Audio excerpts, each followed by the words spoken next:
Pinupuri ka namin, O Diyos, Ama, Anak at Espiritu Santo.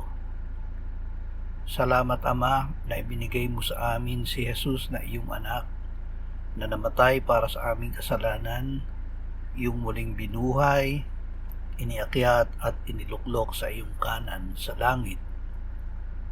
Salamat na ibinigay mo sa amin ang iyong banal na Espiritu, at sa pamamagitan niya ay ibinuhos mo ang iyong pag-ibig sa aming puso.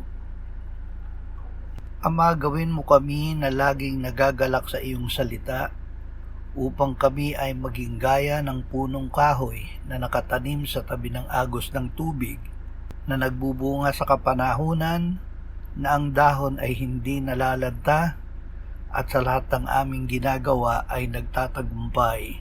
Amen.